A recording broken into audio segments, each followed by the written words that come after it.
Welcome into the Michigan State Hockey Hub podcast. We are back. I have a guest on today, Nate Bott. You all know him. He's been on a million times. Nate, I just recorded a preview of the schedule. I just did it myself, and Mhm. I said in the beginning of it, like, yeah, like, I kind of slacked off last year, and then I went through and looked at it, like I posted one video all of last year. I didn't even realize it. I was traveling with work and got a new job and whatnot, but we're back this year. I Yeah. promise. And we owe a lot of thanks to Nate because he's always willing to come on. He's the guy for covering Michigan State hockey. Long intro, but Nate, how are you doing?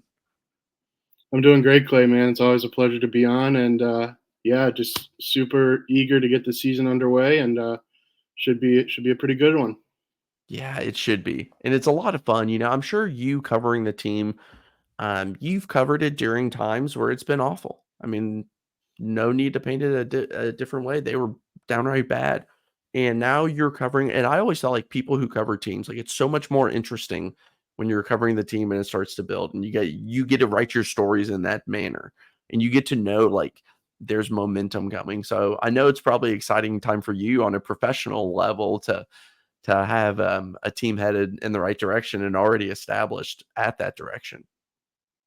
Yeah, for sure. And plus, when the team does well, I get a little more liberty to travel to some places, and so I got to experience that last year, and hopefully, we'll experience a little bit more this year. Nate recently wrote an article breaking down pretty much every player, at least a blurb on everybody, some more a longer description than others. I'm going to put it in the comments. It's a must read.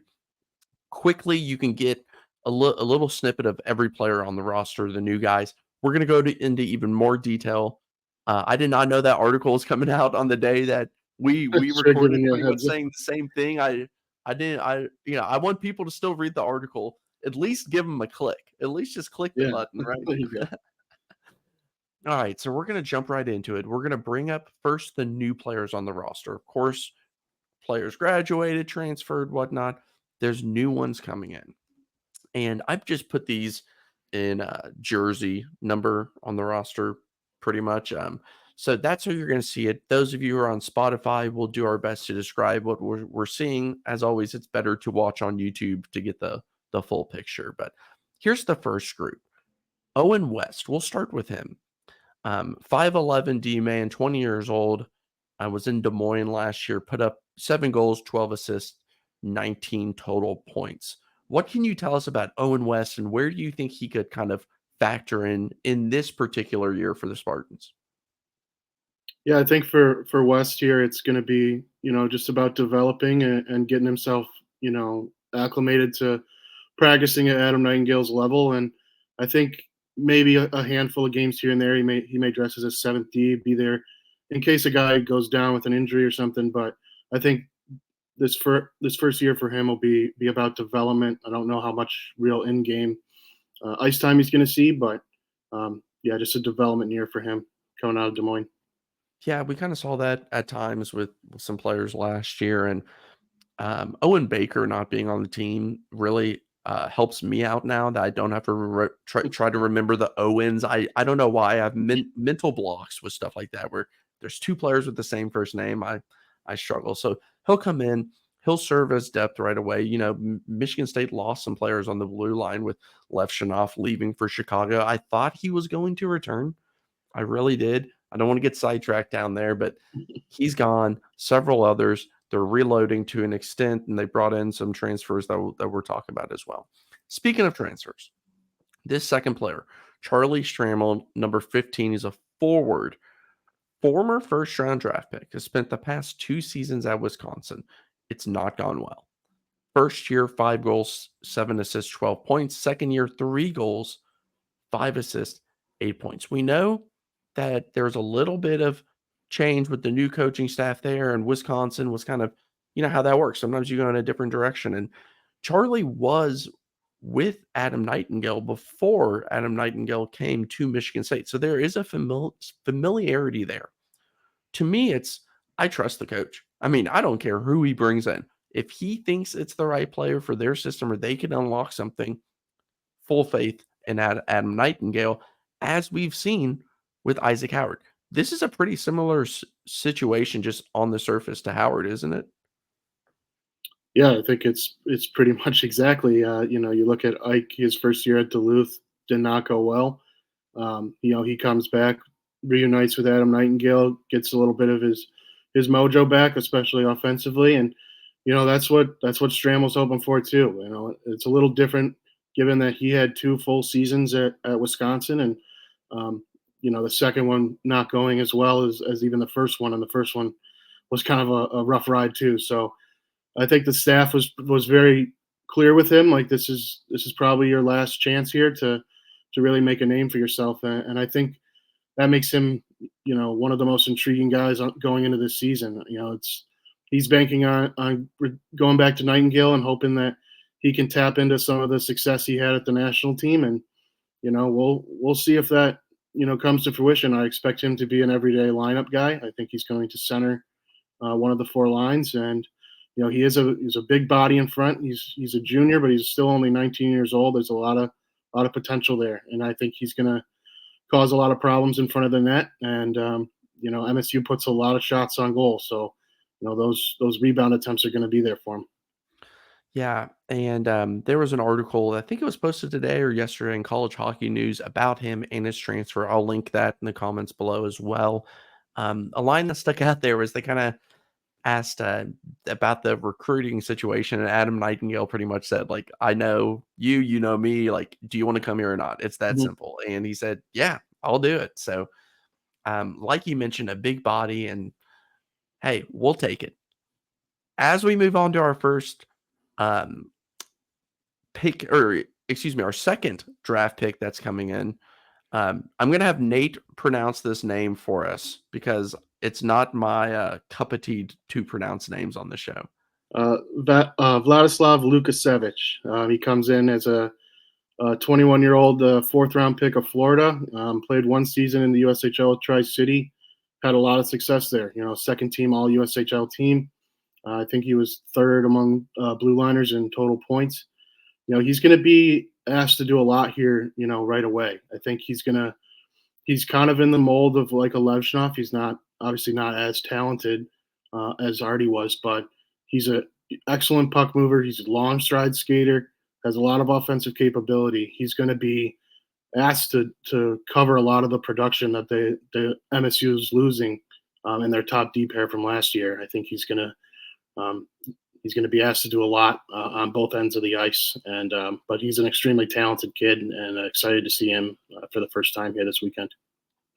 Yeah, and it's a good consolation prize, if you will, when you lose a player to the draft that went second overall. But on EliteProspects.com, for players who are drafted and some who may be drafted, they have a little blurb, kind of like a scouting write up, and you can read some of it. That this was from the 2021 NHL Draft Guide.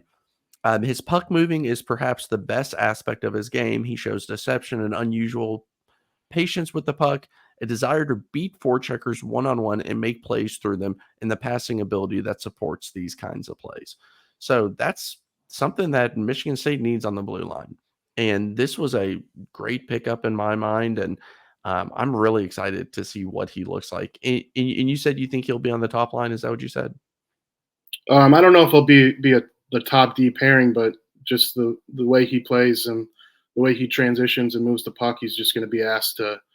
He's going to be one of the guys asked to cover some of the production that they lost last year, losing Nash and Artie.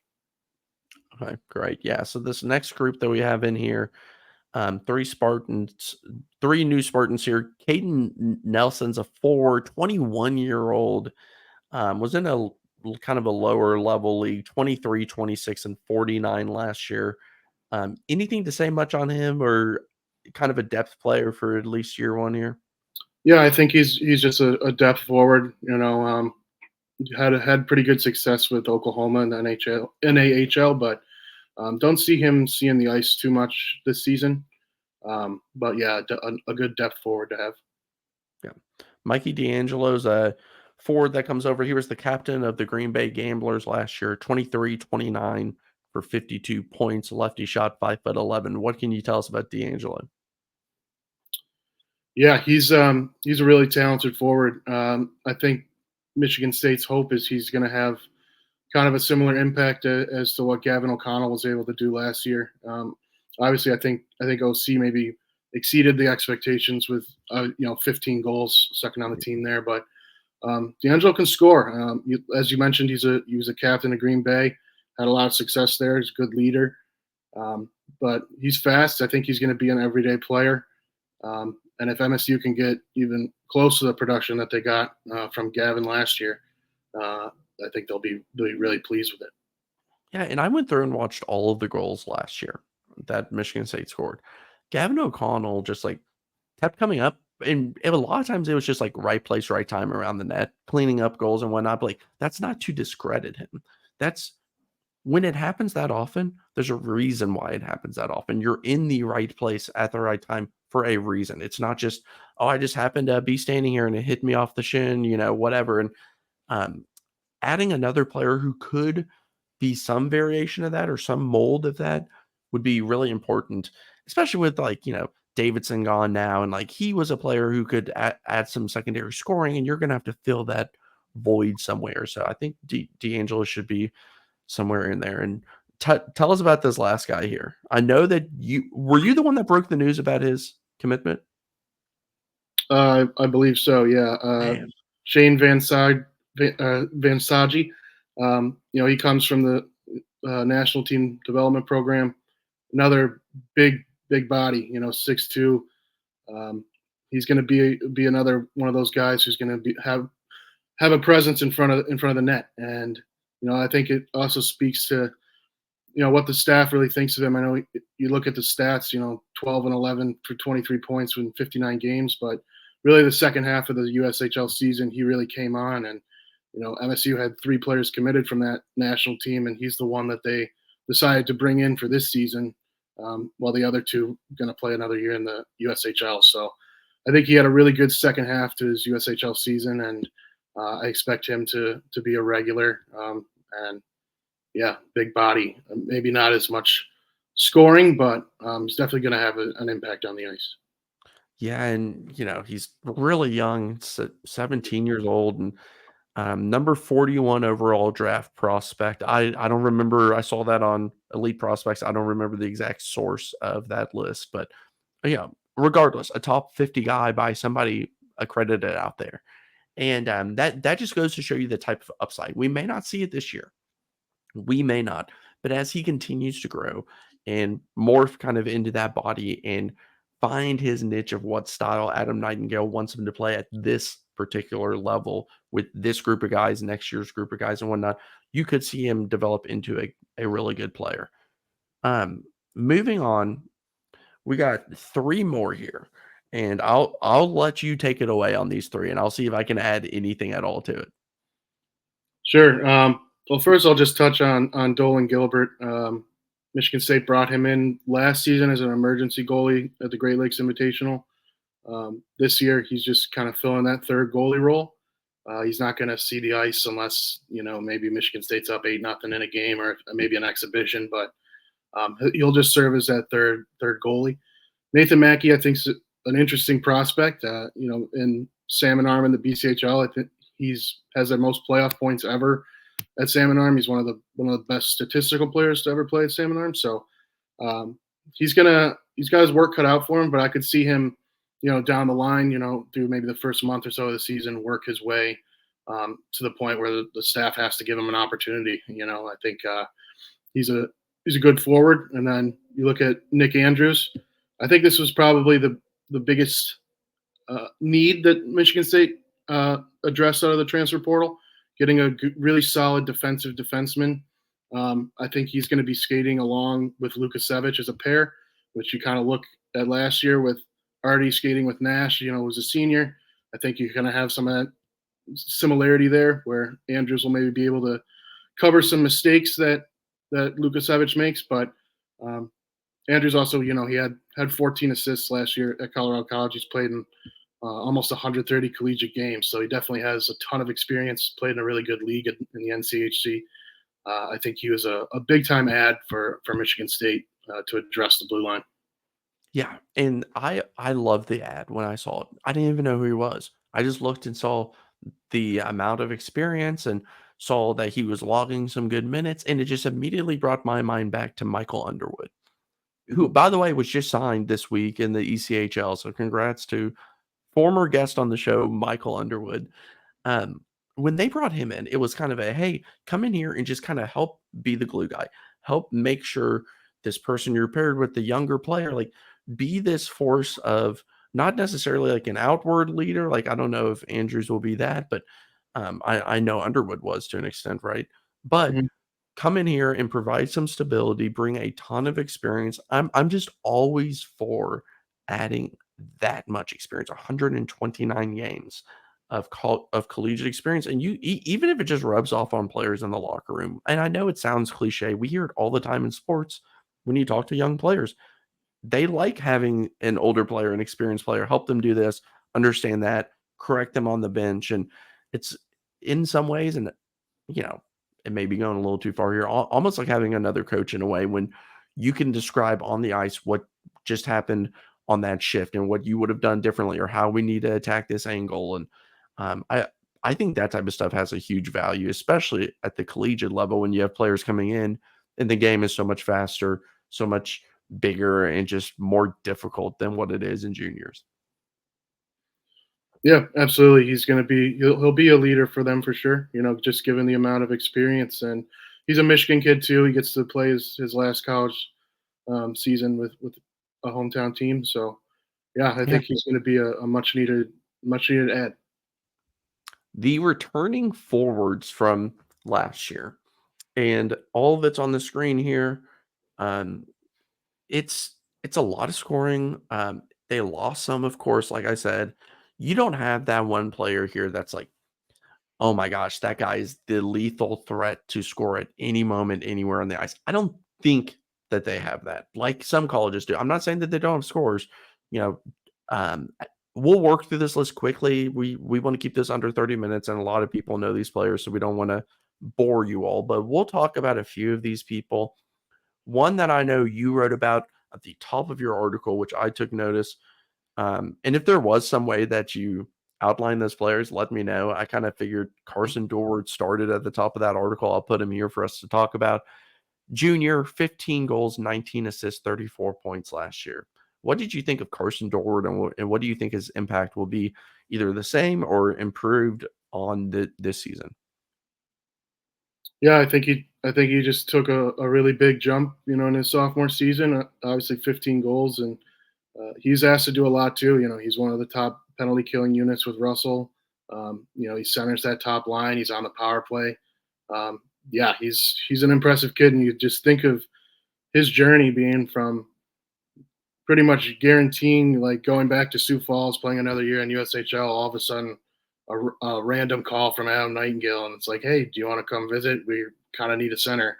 And you know, now you look at preseason first team All Big Ten, putting up 34 points for a number one seed last year in the NCAA tournament. So yeah, his rise has been pretty remarkable to watch. You know, he had a lot of NHL interest, chose to come back to Michigan State. You know, felt he had some unfinished business the way the season ended last year. So yeah, he's an impressive kid, and that first line is going to stay together. You know, it's going to be Dorrit, Russell, and Howard. You know, as that top line, and um, you know, you mentioned maybe not having a guy who's a threat to score all the time, but I think whenever that line jumps over the boards, there's a good Yeah. chance that they're at least creating, you know, an Mhm. offensive opportunity. Yeah. And I don't know. I honestly, the way the graphic looks, I did not even mean for that to be the line. And of course, Dorward should have been in the center if I did. I just picked three players and just put them up there, the first three. So that's kind of how that worked. But Howard was a player that I thought, um, Isaac Howard Jr., 8 goals, 28 assists, 36 points last year. I thought he came on at times, and I thought at certain games he looked really sharp. I thought there were other times where I wouldn't say he disappeared or anything, but I wanted him to be a little bit more engaged with looking for a shot. And I know like his distribution game's awesome and 28 assists, and you're on a line with some guys who can score as well. But I'm looking for him to take even another step this year, is what I'm trying to say. I was impressed last year, especially coming from what he was the previous year. I think he could be the player that takes a really big step this upcoming season. Yeah, I went back and watched a bunch of tape on him from this last season, and having 8 goals, the amount of opportunities he had, I think he hit 13 posts last year.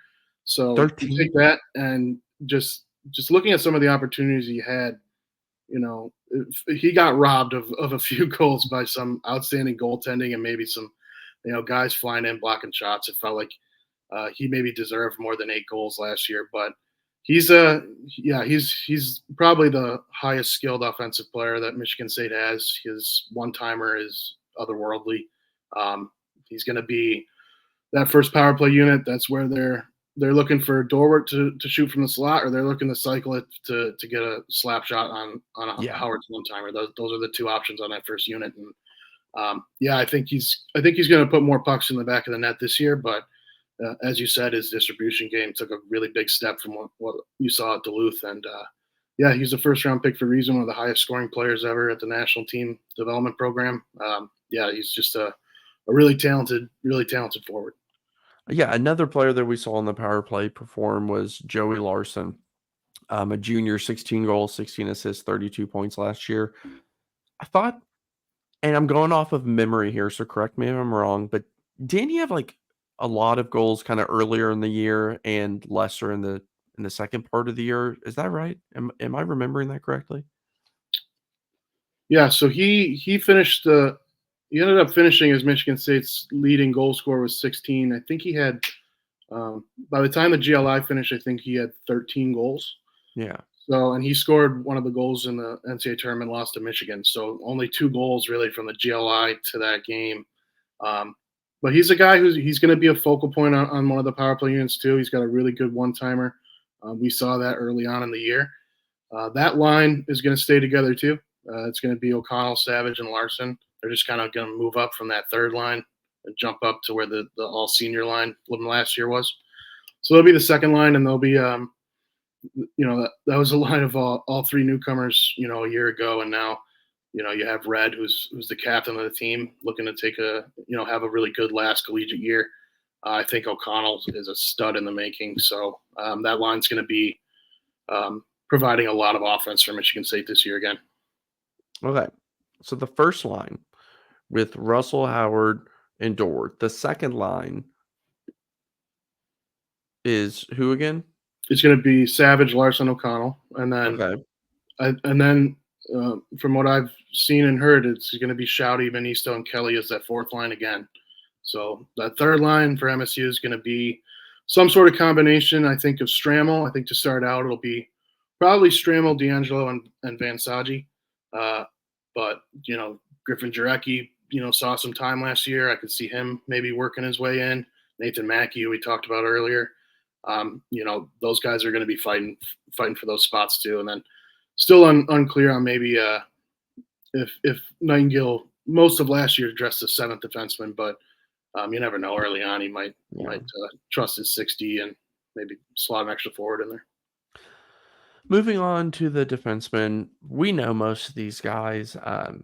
Losing Lev Shanov's a massive blow. And the more that I watch, because I went back and I mostly watched condensed games, but I did kind of filter through some full games. And when you're just casually watching, you don't always notice like Lev Shanov getting his stick in the correct lane or lifting a stick that you don't notice the little things as much as just casually watching, waiting for goals and enjoying the game as opposed to like analyzing the game. But man, it's just you can't replace him like what he was doing at times last year. Like, don't expect to replace him, but you may be able to get some production like in a vacuum from a few different people. So we'll go that route. Here, like I think we know most of these guys. David Gucci already like we don't need to talk about him. We all know everything about him. One name here is Patrick Geary. Um, he actually got drafted by his hometown team in Buffalo. Yeah. He'll be a sophomore, 5 goals, 8 assists, 13 points. Some big goals too. He had the game winner right against Michigan, and um, at times, like I thought that he really looked like a guy who I did not think was going to be in the plans like in a massive way last year, and then kind of worked his way into some big minutes. And What did you see from Patrick Ewing, and what do you expect this year? Yeah, he was that first month of the year, he didn't really see any time. You know, you look back and in his first game, I think first shift turns the puck over, or no, first shift commits a penalty later in the game, turns the puck over right in front of the net, leads to a goal. So a rough start, and then he just continued to work and improve, and he became one of their most reliable guys in the back. And I think he's likely going to be with Basgall as a pairing. I also think Matt Basgall takes an offensive jump. You kind of saw his freshman year. He quarterbacked one of the power play units. Obviously, last year you bring in Artie, he's going to take one of Mhm. those spots. But Basgall originally started as the other quarterback, and Nienhuis kind of took over that spot. But I expect him to return to that role, and I think he'll contribute more offensively than he, at least goal scoring wise, than he did last year. And then you look at Max Sturbach. I think there's a lot more to his offensive game. Yeah. That's what he's really been working on this offseason, and I expect him to take a jump in that route as well. I think he's really good in transition. He's still obviously really physical, big body, good in his own zone. But I think his offense can take a step up. And then so we're going to talk about Gucciardi, but he's obviously got a lot of skill, good footwork. He's got some offensive game too. So it's a lot to replace Levshnoff and Nienhuis, but I think they have some pieces that are going to be capable of doing it. Yeah, so do I, and I think that you're starting to get blue line with enough experience now that it's not a huge worry of, like, when was it? I guess it was maybe 2 years ago, whatever, when or it was one of the years recently when they just had a lot of young guys on the blue line, and it Last year they became. started three Yeah. freshmen and a sophomore. So Yeah, that's true. Yeah, it showed at times for sure. But moving on to the goalies, this will be short. We already know Trey Augustine, second round pick by the Detroit Red Wings, going into his sophomore year here, 23, 9 and 2 last year with a 2.96 and a 9.15 save percentage, three shutouts. Absolutely phenomenal.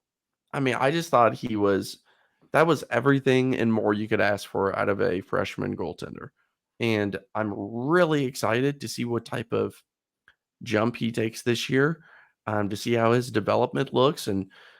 But man, I just thought, like, in terms of just being a realistic expectation, I thought that he exceeded it.